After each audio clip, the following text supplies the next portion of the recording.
आज की दुनिया में जहाँ लोग एक दूसरे का गला काटने पे लगे हैं, आज की दुनिया में प्यार प्यार नहीं रहा।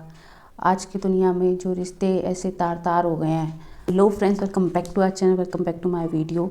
तो आज हम आ गए एक सच्चे प्यार की कहानी सुनाने के लिए, जो कि है विवेक और सृजना। इस कहानी को आप सब लोग जान रहे होंगे और आजकल इनकी शॉर्ट्स वीडियो भी बहुत ज़्यादा वायरल हो रही हैं, सबने देखी ही होंगी। जहाँ एक तरफ लोग प्यार से अपना विश्वास खोते जा रहे हैं। आज की दुनिया में पति पत्नी भाई बहन के रिश्ते आजकल कुछ लोगों ने उनको सिर्फ और नाम के बना दिए हैं, लेकिन कहीं कुछ लोग आज भी ऐसे लोग ज़िंदा हैं जो ऐसे रिश्तों की हमें मिसाल पेश करते हैं और वो हमें ये बताते हैं कि आज भी ऐसे रिश्ते ज़िंदा हैं। जिनमें से एक कहानी है विवेक और सृजना की, जहाँ हम देखते हैं कि इन दोनों ने एक दूसरे के प्रति कितनी सच्चे प्यार की भावना प्रकट की है। तो चलिए मैं आज आपको इनकी पूरी कहानी सुनाती हूँ। ये दोनों नेपाल के रहने वाले थे और इन दोनों ने एक ही स्कूल से अपनी पढ़ाई पूरी की। पढ़ाई के दौरान स्कूल में ही किसी फंक्शन में इन दोनों की मुलाकात हुई और इन दोनों की मुलाकात इन दोनों को इतना प्रभावित की कि बाद में ये एक दूसरे से मिलने लगे, बातें करने लगे और दिल ही दिल में एक दूसरे को चाहने लगे।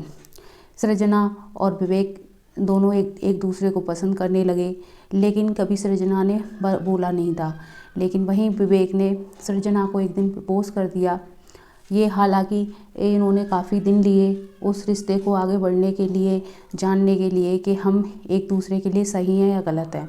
कुछ टाइम के बाद इन दोनों ने एक दूसरे के प्रति अपने प्यार का इजहार कर दिया और सृजना ने भी उस जो विवेक ने इनको प्रपोज़ किया उसके लिए तुरंत हाँ कर दी, क्योंकि कहीं ना कहीं सृजना उन्हें पसंद करने लगी थी और उनको पता था कि आज नहीं तो कल कभी विवेक उन्हें प्रपोज़ करेंगे। अगर विवेक उन्हें प्रपोज़ नहीं करते तो वो किसी ना किसी दिन वो ही उन्हें प्रपोज़ कर देंगी।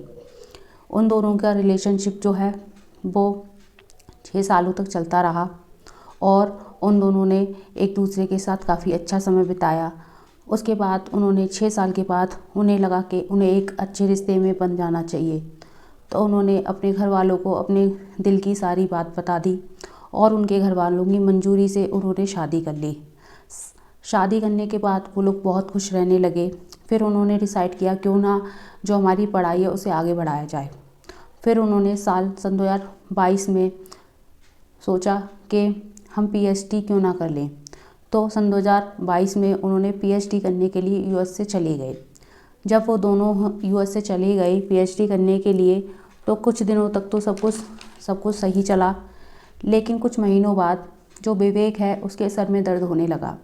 सर में दर्द होने के कारण उन्होंने काफ़ी सारी पेन किलर खाने लगे वो, लेकिन उन्होंने महसूस किया कि जो दर्द हो रहा है वो नॉर्मल दर्द नहीं है, इसमें कोई ना कोई प्रॉब्लम है। क्योंकि जो उनकी परेशानी थी, जब वो पेन किलर लेते थे तो सही हो जाती थी, बट कुछ दिनों के बाद उन्होंने पेन किलर लेने के बाद भी वो परेशानी उनकी सही नहीं हुई। उनका सर का जो दर्द था वो अक्सर होता रहता और उन्होंने सोचा कि क्यों ना एमआरआई करवाई जाए। एमआरआई करवाने के लिए विवेक एक हॉस्पिटल में गए। उस हॉस्पिटल में उन्होंने एमआरआई करवाई।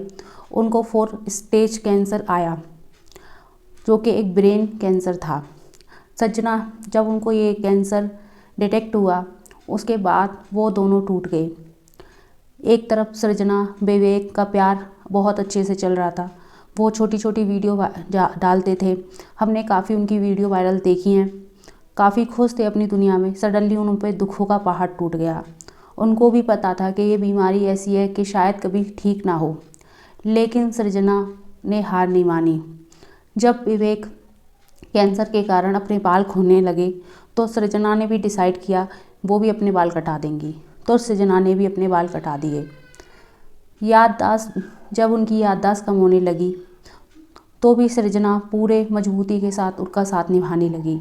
सृजना ने कभी भी उनको किसी भी कदम पे छोड़ा नहीं। वो चाहती तो विवेक को उनके माँ बाप को सौंप सकती थी, उसकी जो जिम्मेदारी थी वो विवेक के माँ बाप को दे सकती थी, लेकिन सृजना ने ऐसा कुछ ना करते हुए जो भी जिम्मेदारी थी अपने सच्चे प्यार की उन्होंने लाज रखी और वो विवेक का साथ निभाने लगी। यही एक सच्चे प्यार की निशानी है। सच्चा प्यार कभी भी साथ नहीं छोड़ता, लेकिन भगवान को तो कुछ और ही मंजूर था। 19 दिसंबर सन 2024 को विवेक अपनी ज़िंदगी की जंग हार गए। आज की दुनिया में जहाँ हम देखते हैं एक पति पत्नी का कलेश जो एक घर घर में भी बसा हुआ है, लेकिन वहीं हम देखते हैं विवेक और सृजना जैसे लोग जो कि अपने प्यार के लिए कुछ भी कर सकते हैं। इसीलिए बोलते हैं कि इस दुनिया से जो प्यार है वो कभी ख़त्म नहीं हो सकता, कोई ना कोई किसी ना किसी रूप में उसको मजबूत बनाने आ जाता है। तो यही इन दोनों की कहानी थी। और आज जो सृजना है वो अकेली रह गई हैं और विवेक अपने न्यू जर्नी पे निकल चुके हैं। भगवान करे सृजना को मजबूती मिले और वो मजबूती के साथ अपने जीवन में डटी रहें, हम यही भगवान से आशा करते हैं। Thank you.